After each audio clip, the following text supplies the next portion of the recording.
This channel does not promote any violent, harmful, or illegal activities. All content provided by this channel is meant for an educational purpose only.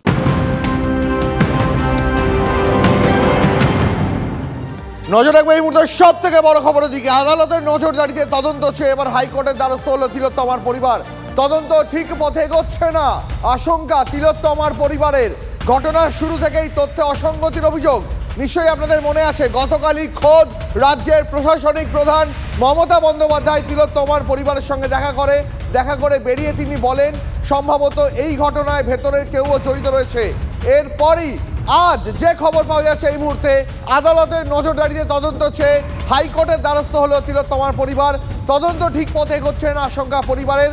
ঘটনার শুরু থেকেই তথ্য অসঙ্গতির অভিযোগ, আবেদন দাখিল করার অনুমতি আদালতের।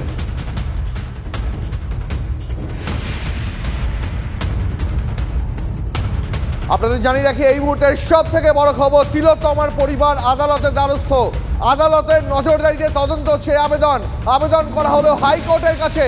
তদন্ত ঠিক পথে এগোচ্ছে না, এমনটাই অভিযোগ তিলোত্তমার পরিবারের।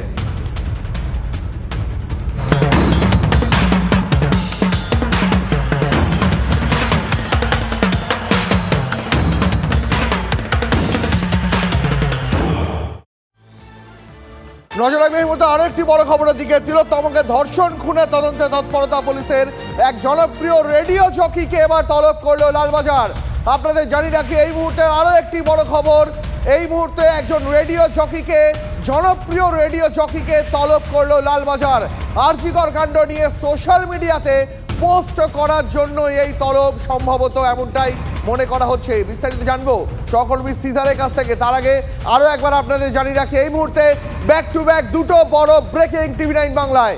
একজন আরজেকে ডেকে পাঠালো লালবাজার, কেন তাকে ডাকা হয়েছে জানবো সহকর্মী সিজারের কাছ থেকে। সিজার, দেখো, আরজিকর কাণ্ডে একদিকে যেমন চিকিৎসক, অর্থাৎ ওই দিন তিলোত্তমার সঙ্গে যারা ছিলেন তাদেরকে জিজ্ঞাসাবাদ চলছে, তার পাশাপাশি কলকাতা শহরের একজন জনপ্রিয় রেডিও জকিকে ডাকা হয়েছে।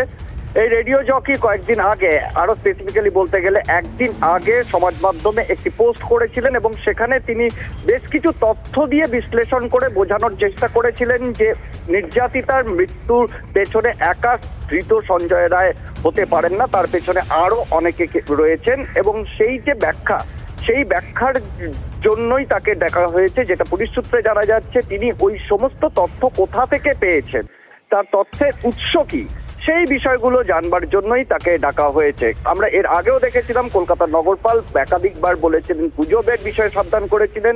সমাজ মাধ্যমে একাধিক তথ্য ঘুরে বেড়াচ্ছে, যেগুলো সামগ্রিকভাবে হয়তো তদন্তকে কিছুটা বিপথে চালিত করছে। এবং সেই জায়গায় দাঁড়িয়ে তিনি এটাও বলেছিলেন, কারুর কাছে কোনো তথ্য থাকবে সরাসরি পুলিশকে জানান।